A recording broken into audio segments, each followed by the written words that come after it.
Hey, good afternoon. It's Tuesday, September 3rd, and this on the screen we have the Virgo new moon. And just know that Virgo is when the season of summer is adapting or changing into the season of fall. So as a mentally adaptable earth sign, Virgo's mind is constantly seeking these ideal states of how to improve their service. And every new moon in Virgo gives all of us, no matter what your sign, gives all of us the chance to listen to the essential energies of Virgo, which is listening to the heart is very different than listening to the mind. And as I'm working with Tavish Carter and our raw material, but Astro RM can taking the essential energies of each of the 12 signs and bringing them into uh, what they feel like in the body. And Virgo is the ear, it's listening, not just through the mind, but listening from the higher and more inclusive frequency of the heart. So the new moon is about wholeness, which comes from Pisces, the 12th pillar. We've got the new moon and sun and moon in Virgo at 12 degrees, and then Saturn in Pisces at 17. So they're in this complementary, Virgo, I've got tasks to do. Pisces, yeah, but what does the task mean? How do they interconnect with more soulful emotional service? And then there are a couple of squares to really look at. Now, I chose this background, or this background chose me. The garden, not only does it kind of fit in with the colors I have on, but there's my Libra aesthetic, but it also suggests the bridge, which is Chiron. And Chiron in this chart is in Aries. And so we're all, as the wounded healer, think of Chiron as that idyllic foster parent that gave you just the right amount of freedom and discipline, that really beautiful sweet spot of giving you the ability to access your own inner limits.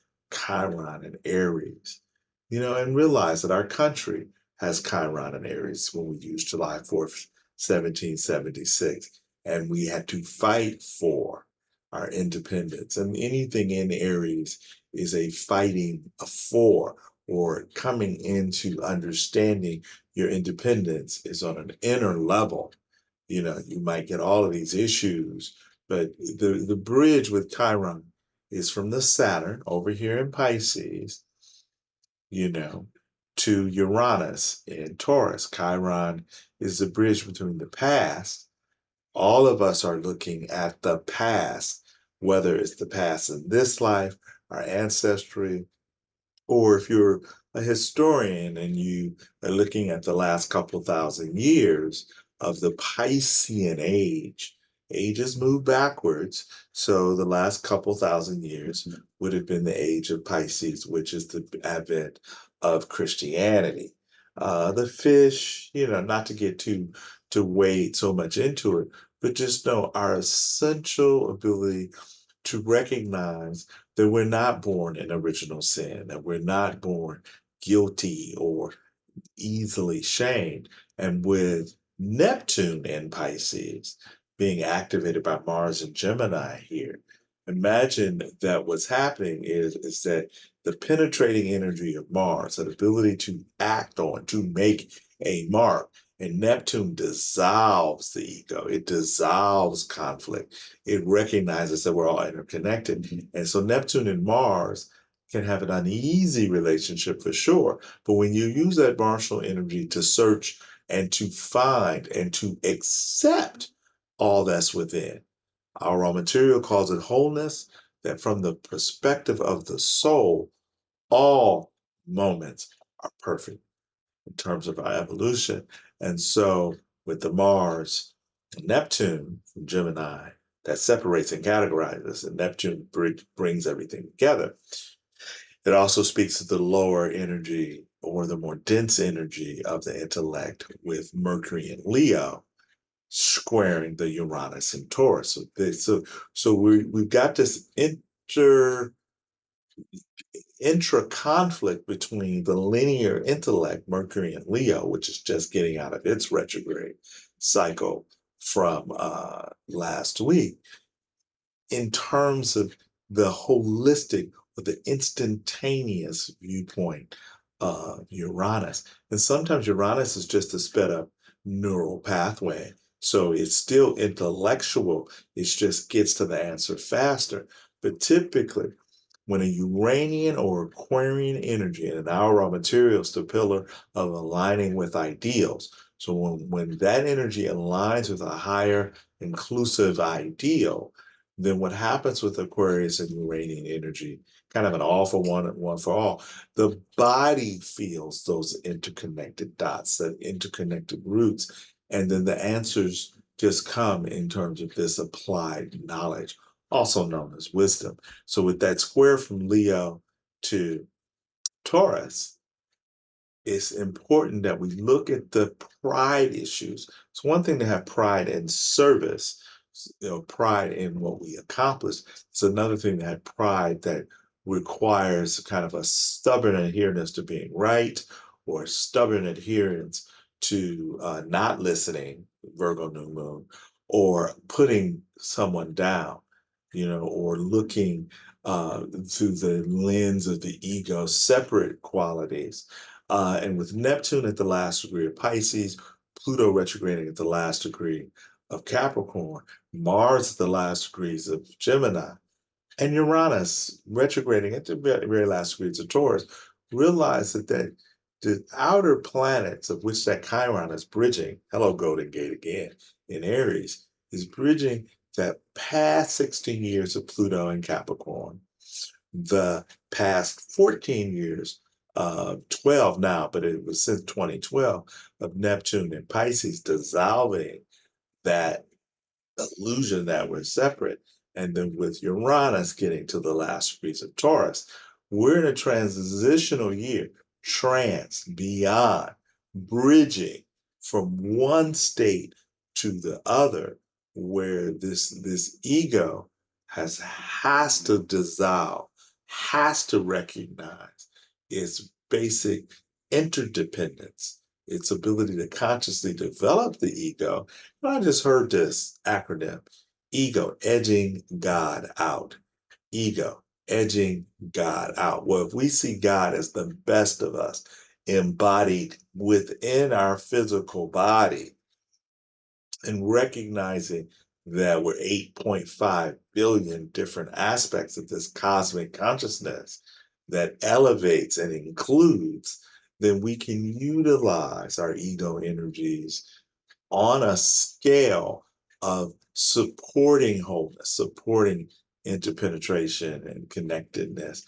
And that's what these last days of Neptune being in Pisces, before he goes into Aries on March 30th. Yeah, let's breathe. Let's feel that within our bodies, that ability to recognize and feel compassion. Because the more compassion we have for ourselves, the more that we take responsibility for contemplating our roots and our interconnectedness, the less judgmental we are of ourselves, the less we need to be accountable. Because accountable, when we do think of accountability, we're in ego land of we've done wrong. But when we're in the soul's perspective or the soul's voice, we don't ask whether it's right or wrong. We don't point the blame in or out. We look and say, what did I learn? What am I learning from these experiences? And yes, it does take pausing, it takes breathing, it takes vipassana or Buddhist for self monitoring, but it takes a relationship in the body. I mean, we are mutating out of excessive intellect into the gut solar plexus part of the knowledge of being coming into our bodies as wisdom, as the wise kind of tuning forks moving through today's world, because we have all of the knowledge and information in our smartphones, on our computers. So we have all of the intellect and the knowledge, but do we have it applied daily as wisdom? Do we pause? And as pillar 4 Week 4 in our raw material talks about an ignorance. Out of all the knowledge there is to know, what percentage do you think you know? Hmm. And when you allow your ignorance to feel, Fill, up the body, the physical body, then you can have more compassion. You can say, there for the grace of God, or I really don't know. And you can allow your body, your physical body, to fill up or to feel, Feel, that space with wisdom of the interconnectedness of all beings, two-legged, four-legged as well. It's amazing how we're often able to give compassion to our animal compadres, but not to our two-legged. So as we allow these outer planets, Neptune, to dissolve the illusion of separateness, Pluto to give us the stark choice of, are we going to look at it from a separate ego lens, top, bottom? Virgo new moon can easily get caught up in analyzing itself from a flawed perspective, which gives it an ease to be taken advantage of, or an easy mark of guilt and shame. And what if there are no such thing as redemption stories anymore? That you are your own redeemer, that you don't have to look outside yourself for someone to absolve you of something, because from a soul perspective, everything's happening because of your evolution.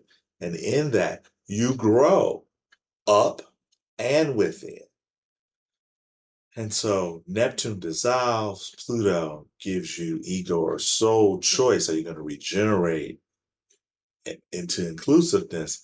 And then Uranus brings the shocks, it brings the disruption, where, and for some people, the disruption is seeing Jamaican, African American, and Indian American run for president and female body. That can be a disruption. That's big picture, but you can have small disruptions through the day that we tend to call microaggressions, or just the root assumptions that you make out of your own ignorance about other people. And Uranus comes in and taps you on the shoulder and says, no bueno, that's not the way you work with other people. And then with Venus moving with the South Node in Libra, it can suggest looking at our instinctive peacemaker qualities. And nothing wrong with being the mediator or the peacemaker, but if it's out of an image, an ego image of, I am attached to keeping the peace, and sometimes maybe sugarcoating or withdrawing from conflict, then that North Node in Aries, the Chiron in Aries, is speaking to healing that wound of, is there anything wrong with having an independent, separate identity that you stand up for, that could be your soul's protective voice? And the ego protective voice. Now, Venus and Ceres, Earth Mother Ceres, are in square to each other from Libra to Capricorn, and Mars next week is going to enter into Cancer and activate that square. So it has to do with love and equilibrium versus nurturing and parenting. And Mars is going to come in and give energy to both sides, which can be your karmic intensity of, let's say that you have a blended family and you're having crisis within the family. Do you choose the partner, the bonus parent? Do you look at the children? Or do you go and pay attention to what you know, your inner truth, which Mars, when he's energetically moving through the body, he recognizes that his will, his BDE, his big, or B PE, big penetrating energy, because we want to be clear that no matter what the biological sex, Mars is about how you want to make your mark on an environment or within a relationship. So even astrology, when we're talking about the energetic principles and the essence of Mars, it's about looking at how you were taught, conflict or not conflict. It goes to the first pillar, Aries, which is mentors. And so it's energy and action. And so, how do you utilize your self projection? And is it representative or reactive to what you were taught versus what you are learning as a healthy, whole individual? Uh, just know that we have the lunar eclipse coming up on the 17th of September, and Mars will fully be in Cancer, complemented by this Earth Mother series. So know that some of the decisions that you make about family and self-assertion, you may be revisiting in the next couple of weeks. And just imagine and breathe that transformation happens on subatomic levels, down there in the mitochondria, the nucleus of your souls, of your cells. Yeah, take that in, and we'll talk. But look forward to an Astro RM course that Tavish and I are putting together. And I just thank you for listening.